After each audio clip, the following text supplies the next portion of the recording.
ஓம் சாந்தி. அவ்யக்த முரளி 12/1/1979. அவ்யக்த பாப்தாதா, மதுபன். வரமளிக்கும் தந்தை மூலமாக கிடைத்திருக்கும் குஷியின் பொக்கிஷ களஞ்சியம். பாப்தாதா குழந்தைகளின் ராஜ்ய பாக்கியத்தை பார்த்து மகிழ்ச்சி அடைகிறாங்க. முழு உலகத்திலும் இருக்கிற அனைத்து ஆத்மாக்களிலும் நீங்கள் எவ்வளவு உயர்ந்த ஆத்மாக்கள், எத்தனை பொக்கிஷங்களினால் நிரம்பிய ஆத்மாக்களாக இருக்கீங்க. இந்த நேரத்து நிரம்பிய நிலையின் வர்ணனையாக உயர்ந்த ஆத்மாக்கள் உங்களின் காரணமாக ஸ்தானத்தினுடைய மகிமை எப்பொழுதுமே இருந்து வந்திருக்குது. இன்று வரையிலும் கூட பாரத பூமியினுடைய மகிமை வெளிநாடுகளிலும் மகானாக இருக்குது. அப்படி ஸ்தானத்தினுடைய மகத்துவம் உயர்ந்த மகான் ஆத்மாக்கள் உங்கள் காரணமாக இருக்குது. இன்று வரையிலும் கூட ஆன்மீக பொக்கிஷங்களுக்காக அனைவருடைய பார்வை பாரதத்தில் பக்கம்தான் போகுது. ஸ்தூல செல்வத்தில் ஏழை நாடாக கருதப்படுது. ஆனால் ஆன்மீக பொக்கிஷங்களில் அழியாத சுகம் மற்றும் சாந்தி, சக்தி, இந்த பொக்கிஷங்களில் பாரதம்தான் அனைத்து தேசங்களையும் விட செல்வந்த நாடாக மகிமை செய்யப்படுது. அப்படி உங்களுடைய இந்த சங்கமயுகத்தின் சம்பன்ன நிலையின் காரணமாகத்தான் ஸ்தானத்துக்கு, அதாவது பாரத தேசத்துக்கு மகிமை இருக்குது. அந்த அளவு பொக்கிஷங்களினால் நிரம்பியவர் ஆக்குறீங்க. அது அரைக்கல்பத்துக்கு உங்கள் வாழ்க்கையோடு பிராப்தியாக இருந்து வருது. அந்த அளவு பொக்கிஷத்தை சேமிச்சிடுறீங்க. அந்த சேமிப்பு மூலமா அநேக ஜென்மங்கள் சாப்பிட்டு கொண்டே இருக்கீங்க. அந்த மாதிரி யாரும் ஒரு பொழுதும் முழு கல்பத்திலும் ஆக முடியாது. சங்கம யுகம் அனைத்து யுகங்களில் மிக சிறிய யுகமாக இருக்கிற காரணத்தினால இதற்கு மிக குறைந்த காலம்தான் ஆயுளாக இருக்குது. எவ்வளவு சின்னஞ்சிறிய வாழ்க்கை, சின்னஞ்சிறிய யுகம், அந்த அளவு வருமானம் அனைத்து யுகங்களையும் விட உயர்ந்ததாக இருக்குது. என்னென்ன பொக்கிஷங்கள் கிடைச்சிருக்கு, யார் மூலமாக கிடைச்சிருக்கு, மேலும் அது என்னோடு எவ்வளவு காலங்கள் வரைக்கும் இருக்கும். அப்படி எப்பொழுதும் உங்களுடைய பொக்கிஷங்களை நினைவில் வைக்கிறீங்களா அப்படின்னு கேட்குறாங்க பாபா. தந்தையோ பொக்கிஷத்தை அனைவருக்கும் ஒரே சமமாக கொடுத்திருக்கிறாங்க. சிலருக்கு 1,00,000 மற்றும் வேறு சிலருக்கு 1000 அப்படி கொடுக்கல. அனைத்து குழந்தைகளுக்கும் எல்லைக்கு அப்பாற்பட்ட குறைவில்லா பொக்கிஷம் தந்தை மூலமாக கிடைச்சிருக்கு. அந்த மாதிரி குறைவில்லா பொக்கிஷத்தினால தன்னை எப்பொழுதும் நிரம்பிய திருப்தியான ஆத்மா அப்படின்னு நினைக்கிறீங்களான்னு கேட்குறாங்க பாபா. திருப்தியான ஆத்மாவுக்கு எப்பொழுதும் தந்தை மற்றும் பொக்கிஷம்தான் எதிரில் இருக்கும். எப்பொழுதும் இதே போதையில் ஆடிக்கொண்டே இருக்கிறாங்க. அனைத்தையும் விட மிக பெரிய பொக்கிஷம் எதற்காக அநேக ஆத்மாக்கள் அநேக விதமான சாதனங்களை கடைபிடித்தும் வஞ்சிக்கப்பட்டு இருந்துடுறாங்க. அது எந்த பொக்கிஷம் உங்களுக்கு கிடைச்சிருச்சு? இன்று உலகத்தில் எந்த பொக்கிஷத்தின் இச்சை வச்சிருக்கிறாங்க? அந்த இச்சையின் காரணமாக ஆத்மாக்கள் பல இடங்கள்ல அலைஞ்சிட்டு இருக்கிறாங்க. உங்கள் அனைவரிடமும் இப்பொழுதற்காக மட்டும் இல்லாம அநேக ஜென்மங்களுக்காகவும் சேமிப்பாக இருக்குது. அப்படி எந்த பொக்கிஷம் கிடைச்சிருக்குது? அனைத்தையும் விட மிகப்பெரிய பொக்கிஷம் குஷியினுடைய பொக்கிஷம். அந்த குஷி கிடைக்கணும் என்றுதான் மக்கள் துடிச்சிட்டு இருக்கிறாங்க. மேலும் நீங்கள் அனைவரும் எப்பொழுதும் குஷியில ஆடுபவர்களாக இருக்கீங்க. உங்கள் அனைவருடைய நினைவு சின்னத்துல கூட குஷியின் போஸ் காண்பிச்சிருக்கிறாங்க. தன்னுடைய படம் நினைவில் இருக்குதான் இல்லையா அப்படின்னு கேட்குறாங்க பாபா. அமிர்த வேலையில தொடங்கி இந்த குஷியினுடைய பொக்கிஷத்தை உபயோகிங்க, யோசிச்சு பாருங்க. மேலும் தன்னோடு தானே பேசுங்க. கண்கள் திறந்த உடனேயே யார் எதிரில் வர? முதல்ல எண்ணத்துல யாருடைய சந்திப்பு நடக்குது? உலகை படைப்பவர், அனைத்து பொக்கிஷங்களின் வள்ளல், அனைத்து வரதானங்களின் வள்ளலான விதையோடு சந்திப்பு நடக்குது. அந்த விதையில் தான் முழு மரமும் நிரம்பி இருக்குது. அனைத்து ஆத்மாக்களும் யாசிப்பவர்களாகி தந்தையின் ஒரு நொடி காட்சியை பார்ப்பதற்கான இச்சையோடு எவ்வளவு கடின மார்க்கத்தை கடைபிடிக்கிறாங்க. மேலும் உயர்ந்த ஆத்மாக்கள் நீங்கள் அவரோடு அனைத்து உறவுகள் அடிப்படையில் சந்திப்பதின் அனுபவங்களின் உயர்ந்த பொக்கிஷத்தின் அதிகாரியாக ஆகியிருக்கீங்க. அப்படி அமிர்த வேளையில் அனைத்து உறவுகளினால் தந்தையோடு சந்திப்பு செய்வதுதான் அனைத்தையும் விட குஷிக்கான முதல் விஷயம்னு சொல்கிறாங்க பாபா. உலகினர் யாசிக்கிறவங்க, நீங்களோ குழந்தைகள். இதைவிட பெரிய குஷி வேறு ஏதாவது இருக்க முடியுமா அப்படின்னு கேட்குறாங்க பாபா. அப்படி அமிர்த வேலையிலிருந்து இந்த குஷியினுடைய பொக்கிஷத்தை உபயோகப்படுத்துங்க. உபயோகப்படுத்துவது தான் பொக்கிஷங்களின் சாவின்னு சொல்கிறாங்க பாபா. இன்னும் ஒரு குஷியினுடைய பொக்கிஷம், நீங்கள் அந்த அளவு காணாமல் போய் கண்டெடுக்கப்பட்ட உயர்ந்த ஆத்மாக்கள். சுயம் பகவான் உங்களுக்கு கற்பிப்பதற்காக பரந்தாமத்திலிருந்து வருகிறார். லண்டன் அமெரிக்காவிலிருந்து வரல. இந்த உலகத்தையும் தாண்டி எதுவரை அறிவியலை சேர்ந்தவங்க கனவுல கூட சென்றடைய முடியாதோ அந்த மாதிரி பரந்தாமத்திலிருந்து பிரத்யேகமாக உங்களுக்கு கற்பிப்பதற்காக வர. மேலும் கற்பிப்பதற்கு கட்டணம் வாங்குவதும் இல்லை. இன்னும் படிப்பின் பலனான சொர்க்க ராஜ்யத்தை அவர் எடுத்துக்கொள்ளாமல் உங்களுக்கு கொடுத்து விடுகிறார். அப்படி இதை விட பெரிய குஷி வேறு என்ன இருக்க முடியும் அப்படின்னு பாபா கேட்குறாங்க. இந்த நினைவினால் பொக்கிஷங்களை உபயோகப்படுத்துங்க. இன்னும் மேலே செல்லுங்க.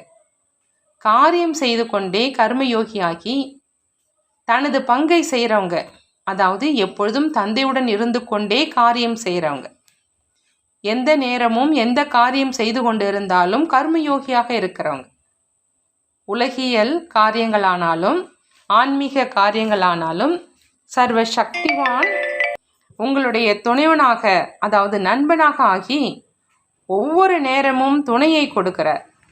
அந்த மாதிரியான நண்பன் பிறகு ஒருபொழுதுமே கிடைக்க முடியாது. சிலர் நல்ல நட்பை வச்சிருக்கிறாங்க, சில நேரம் இணைந்த ஜோடியாகவும் இருக்கிறாங்க. அந்த மாதிரி இணைந்த சொரூபத்தில் இருக்கும் விசித்திரமான ஜோடி ரூபத்தில் உங்களுக்கு எப்பொழுதுமே அனைத்து சுமைகளையும் என்னிடம் கொடுத்து விடு, மேலும் நீ எப்பொழுதுமே லேசாயிரு அப்படின்னு சொல்கிறாங்க. எங்கேயாவது ஏதாவது கடினமான காரியம் வந்தது அப்படின்னா அதை என்னிடம் அர்ப்பணம் செய்து விட்டாய் என்றால் கடினம் சுலபமாகிடும் அப்படிங்கிறாங்க பாபா. அந்த மாதிரி கர்ம யோகத்தின் பங்கில் எப்பொழுதும் துணையாக இருப்பது என்ற பொக்கிஷத்தை மற்றும் எப்பொழுதும் துணையாக இருக்கும் குஷியை உபயோகம் செய்யுங்க. இன்னும் மேலே செல்லுங்க. எப்பொழுது காரியத்தை செய்து முடிச்சிடுறீங்க அப்படின்னா அனைத்தையும் விட மிகப்பெரிய பொழுதுபோக்கிற்கான சாதனமும் பிராப்தியாகி இருக்குது. ஒருவேளை உங்களுக்கு சுற்றி வரணும் அப்படிங்கிற ஆர்வம் இருக்குது, மற்றும் பார்க்கணுங்கிற ஆர்வம் இருக்குது, படிப்பதற்கான ஆர்வம் இருக்குது, அலங்காரம் செய்வதற்கான ஆர்வம் இருக்குது, நடனம் ஆடுவதற்கான ஆர்வம் இருக்குது, ஆன்மீக உரையாடல் செய்வதற்கான ஆர்வம் இருக்குது. அப்படி என்னவெல்லாம் ஆர்வம் இருக்குதோ அந்த அனைத்து பொழுதுபோக்கிற்கான சாதனம் உங்கள் கூடவே இருக்குது. பார்க்க விரும்புகிறீங்க அப்படின்னா சொர்க்கத்தை பாருங்க, சங்கம யுகத்தின் உயர்ந்த தன்மையை பாருங்க, உங்களுடைய மற்றும் தந்தையின் காரியத்தின் ஆன்மீக கதை அடங்கிய நாடகத்தை பாருங்க. சுற்றி வர விரும்புகிறீங்க அப்படின்னா 3 உலகங்களையும் சுற்றி வாங்க. அலங்காரம் செய்ய விரும்புகிறீங்க அப்படின்னா ஒவ்வொரு குணத்தின் விஸ்தாரத்தினால் தன்னை அலங்கரித்து கொள்ளுங்க. நாடகம் பார்க்க விரும்புகிறீங்க அப்படின்னா 5000 வருடங்களின் நாடகத்தை பாருங்க. சரித்திரம் படிக்க விரும்புகிறீங்க அப்படின்னா தன்னுடைய 84 பிறவிகளினுடைய சரித்திரத்தை படியுங்க. ஆன்மீக உரையாடல் செய்ய விரும்புகிறீங்க அப்படின்னா ஆத்மாவாகி ஆத்மாக்களை படைப்பவரோடு ஆன்மீக உரையாடல் செய்யுங்க. வேறு என்ன வேணும்? இந்த அனைத்து சாதனங்கள் மூலம் எப்பொழுதும் தன்னை குஷியாக வைத்து கொள்ளுங்கள்ங்கிறாங்க பாபா. அதாவது பொக்கிஷங்களை உபயோகம் செய்யுங்க. உணவு தயாரிக்கிறீங்க. உணவு தயாரிக்கும் நேரத்தில் முதல்ல போகு வைக்கணும். அதாவது மிகவும் அன்புக்குரிய தந்தைக்கு சுவீகாரம் செய்விக்கணும். இந்த நினைவோடு யாருக்கு பரிமாறணும் அப்படிங்கிற நினைவோடு உணவை தயாரிங்க. தற்சமயத்து உலகத்தில் ஒருவேளை ஏதாவது பிரதம மந்திரி மற்றும் ஜனாதிபதி உணர்வு அருந்துவதற்காக உங்களிடம் வராங்க அப்படின்னா எவ்வளோ குஷி ஏற்படுது. ஆனால் தந்தையின் எதிரில் இவர்கள் அனைவரும் என்னவாக இருக்கிறாங்க? அப்படி எப்பொழுதும் தந்தை உங்களுடன் சேர்ந்து உணவு அருந்துகிறார். பக்தர்கள் பாவம் அடிக்கடி மணி அடித்து களைப்படைஞ்சிடுறாங்க. கூவி அழைச்சி மறந்தும் போயிடுறாங்க. ஆனால் எப்பொழுதும் உடன் இருப்போம் என்று குழந்தைகளுக்கு தந்தையினுடைய உறுதிமொழி இருக்குது. உன்னோடு தான் அருந்துவேன், உன்னோடு தான் அமர்ந்திருப்பேன் என்று. இதைவிட பெரிய குஷி வேறு என்ன வேணும்? அப்படி உணவு அருந்துகிற நேரத்திலும் உன்னோடு தான் அருந்துவேன் அப்படிங்கிற இந்த ஸ்லோகனை எப்பொழுதும் நினைவில் வச்சிங்க அப்படின்னு சொல்கிறாங்க பாபா. அந்த மாதிரி குஷியினுடைய பொக்கிஷத்தை உபயோகம் செய்யுங்க மற்றும் இன்னும் மேலே போங்க. இப்போ நாளினுடைய இறுதி நேரம் வந்துடுச்சு, அதாவது இரவு நேரம் வந்துடுச்சு. இப்பொழுது இரவில் என்ன செய்வீங்க? தூங்க செல்வதற்கு முன்னாடி முழு நாள் செய்தியினுடைய பரிமாற்றத்தை இணைந்த ரூபத்தில் செய்ய விரும்பினாலும் அல்லது தந்தையின் ரூபத்தில் செய்ய விரும்பினாலும் செய்யுங்க. ஒரு நாளினுடைய செய்தியை கொடுங்க மற்றும் மறுநாளுக்கான உயர்ந்த எண்ணம் மற்றும் செய்ய வேண்டிய காரியத்தின் மன தூண்டுதலை பெற்றுக்கொள்ளுங்கள். அனைத்து செய்திகளையும் பரிமாறிக்கொள்வது அப்படின்னா மனதால் லேசாகிடுவது. எப்படி இரவில் மெல்லி ஆடை அணிந்து தூங்குறீங்க தான் இல்லையா? அதே மாதிரி புத்தியை லேசாக ஆக்குவது என்றால் லேசான ஆடை அணிவது. அந்த மாதிரி தயாராகி உடன் தூங்கி விடுங்கள்ங்கிறாங்க பாபா. தனியாக தூங்காதீங்க. தனியாக இருந்தீங்க அப்படின்னா மாயா வாய்ப்பை எடுக்கும். ஆகினால் எப்பொழுதும் உடன் இருங்கள். தனியாக இருப்பதனால் பயமும் ஏற்படும், சேர்ந்திருப்பதனால் பயமற்றவராக ஆகிடுவீங்கிறாங்க பாபா.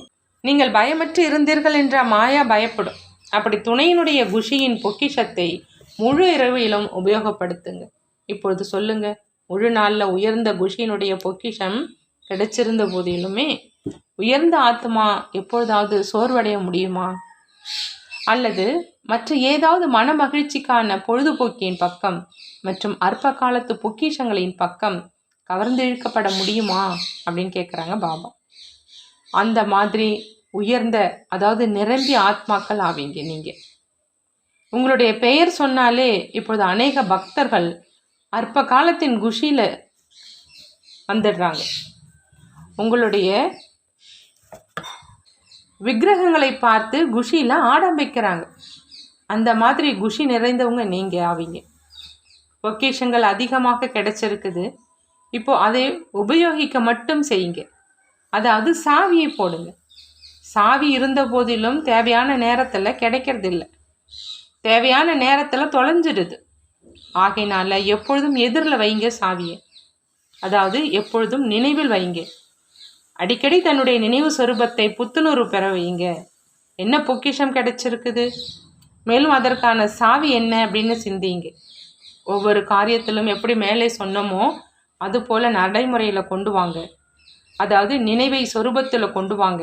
என்ன செய்யணும்னு புரிந்ததா அப்படின்னு கேட்குறாங்க பாபா. நல்லது. அந்த மாதிரி எப்பொழுதும் அனைத்து பொக்கிஷங்களினால் நிரம்பிய ஆத்மாக்கள் ஒவ்வொரு காரியத்தில் தந்தையுடன் அனைத்து உறவுகளையும் வைத்து கொள்பவர்கள், எப்பொழுதும் தந்தையை தன்னுடைய துணைவனாக அனுபவம் செய்கிறவங்க, எப்பொழுதும் மாயாவினுடைய பயத்திலிருந்து பயமற்றவர்களாக இருக்கிறவங்க, அந்த மாதிரி திருப்தியான ஆத்மாக்களுக்கு, பொக்கிஷங்களினுடைய அதிபதி ஆத்மாக்களுக்கு பாப்தாதாவின் அன்பு நினைவுகள் மற்றும் நமஸ்காரம் செய்கிறாங்க.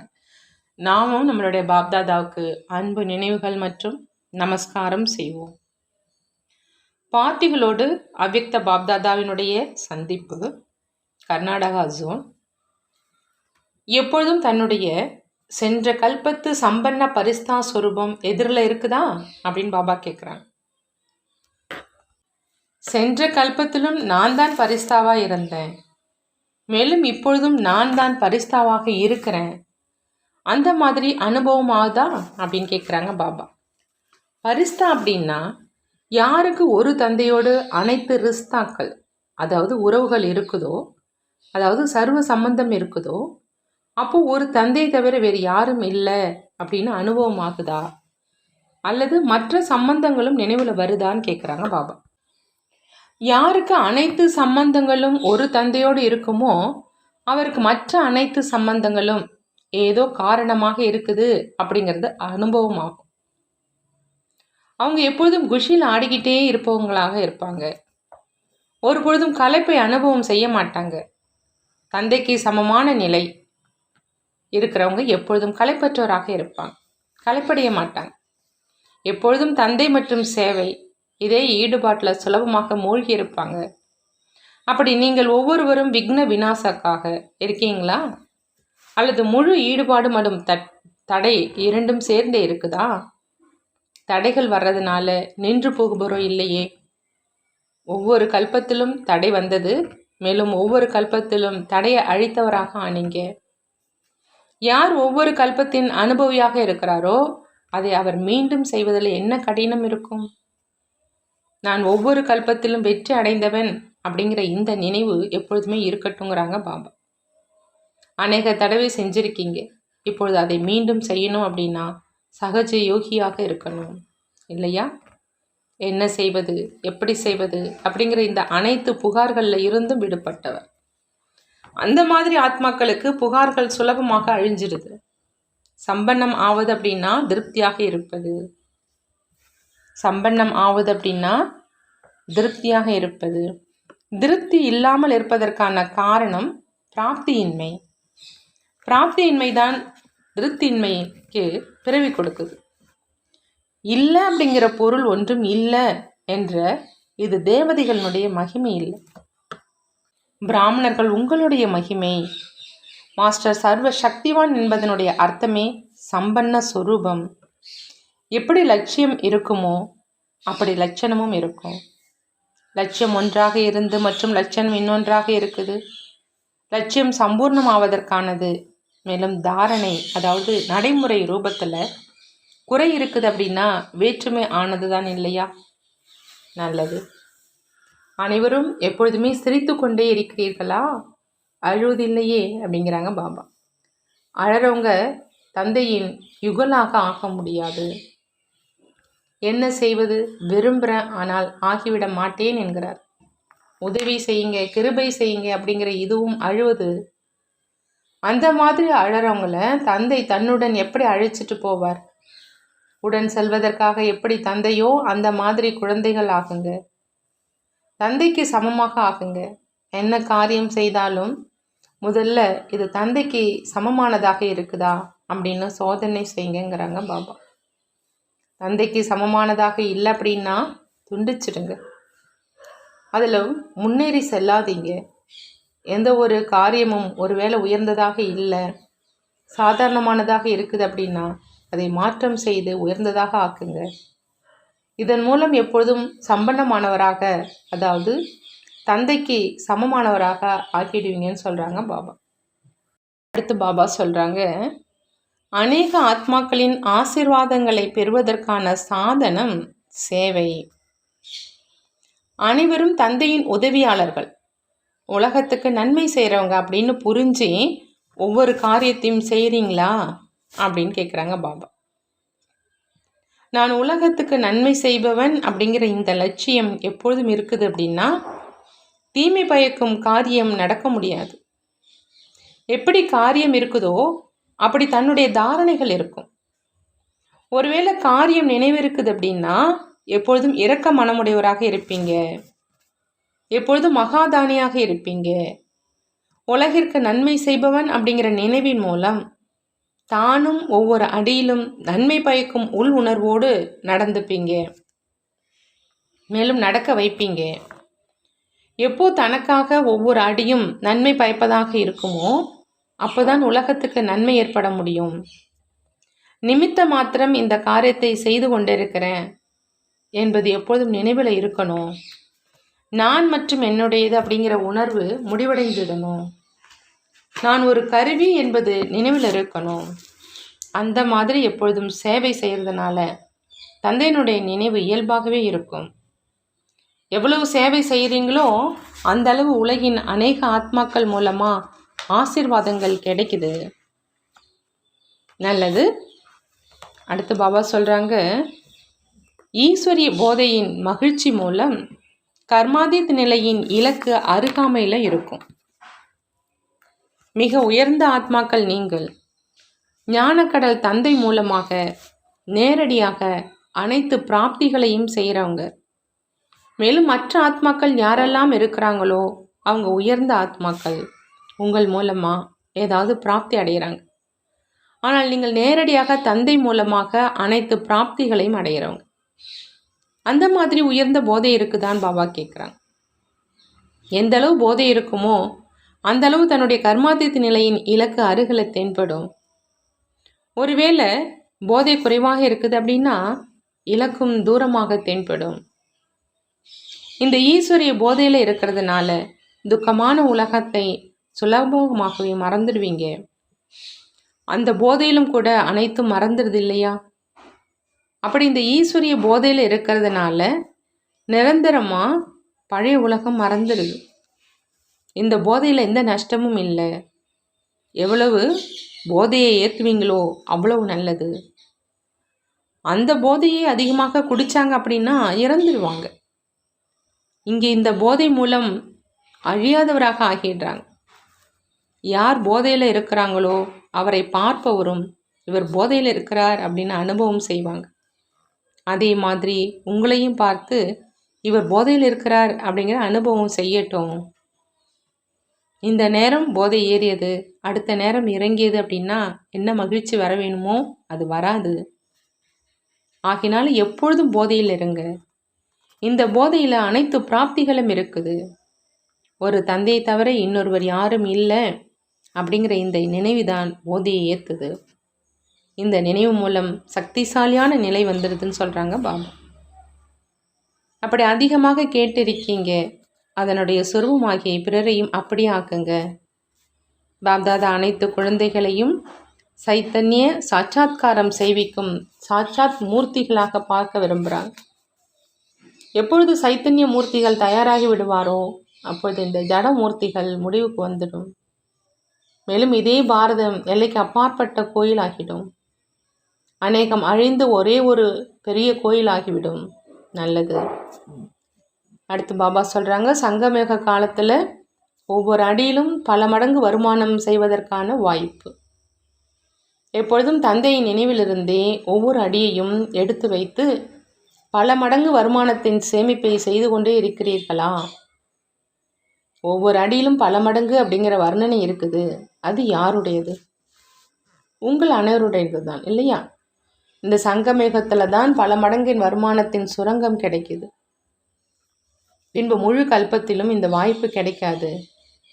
சங்கமயுகம் சேமிப்பதற்கான யுகம். சத்தியத்தையும் பிராப்தியை அனுபவம் செய்யும் யுகம் அப்படின்னு சொல்லுவோம். சேமிப்பு செய்வதற்கான யுகம் இல்லை, இப்போ சேமிப்பதற்கான யுகம். எவ்வளோ விரும்புகிறீங்களோ அந்தளவு சேமிப்பு செய்ய முடியும். அப்படின்னா எவ்வளவு சேமிச்சிருக்கீங்க மற்றும் செய்து கொண்டே இருக்கீங்க? எவ்வளோ செய்ய விரும்புகிறீங்களோ அந்தளவு செய்து கொண்டே இருக்கிறீர்களா? அல்லது எவ்வளவு மற்றும் அவ்வளவு வேற்றுமை இருக்குதா அப்படின்னு கேட்குறாங்க பாபா. ஒரு அடி அப்படின்னா ஒரு வினாடி கூட சேமிப்பு இல்லாமல் இருக்க வேண்டாம். அதாவது வீணானதாக ஆக வேண்டாம். அந்த அளவு கவனம் இருக்குதான்னு கேட்குறாங்க பாபா. சத்தியுகத்தில் கூட உலக மகாராஜா அல்லது ராஜா ஆவதற்கான ஆதாரம் இந்த நேரத்தில் சேமிப்பு செய்வதின் ஆதாரத்தில் இருக்குது. அப்படின்னா என்ன ஆவீங்க? பெரிய மகாராஜாவா அல்லது சின்ன ராஜாவா? பெரிய ராஜாவாக யார் இருப்பாரோ அவர்களிடம் எண்ணிலடங்காத செல்வம் இருக்கும். அப்படின்னா இந்த அளவு எண்ண முடியாத வருமானத்தை சேமிச்சிருக்கீங்களான்னு கேட்குறாங்க பாபா. எப்பொழுதும் பெட்டகம் நிரம்பி இருக்குதா? இல்லை அப்படிங்கிற பொருள் ஒன்றுமே இல்லை. அந்த மாதிரியான சமஸ்காரம் இப்போ இருக்குதான்னு கேட்குறாங்க. எப்பொழுதும் திருப்தியான ஆத்மா, பிராப்தி இல்லாதது ஒன்றுமில்லை என்று அப்படி இருக்குதா?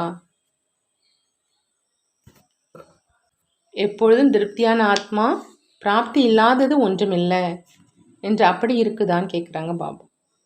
இப்போ அனைத்து பந்தனங்களையும் துண்டிங்க, கொஞ்சம் உதவி செய்யுங்க என்று கேட்குற அளவு அப்படியே இல்லையே. உதவி கிடைத்தால் முன்னேற வைத்தால் முன்னேறுவேன் அப்படின்னு இருந்தால் இன்னும் சம்பளம் ஆகலை அப்படிங்கிறது நிரூபணமாகுது. தன்னுடைய சக்தியில் குறை இருக்குது. அதனால் தான் மற்றவர்கள் சக்தி மூலம் என்னை முன்னேற செய்வித்தால் முன்னேறுவேன் அப்படிங்கிற நிலை இருக்குது. அப்படின்னா இவரை திருப்தியான மற்றும் சம்பன்ன ஆத்மா அப்படின்னு சொல்லுவோமா? பாப்தாதாவோ இயல்பாகவே வள்ளலாக இருக்கிறார். கொடுத்து கொண்டே இருப்பார். அவரிடம் கேட்பதற்கும் அவசியம் இல்லை.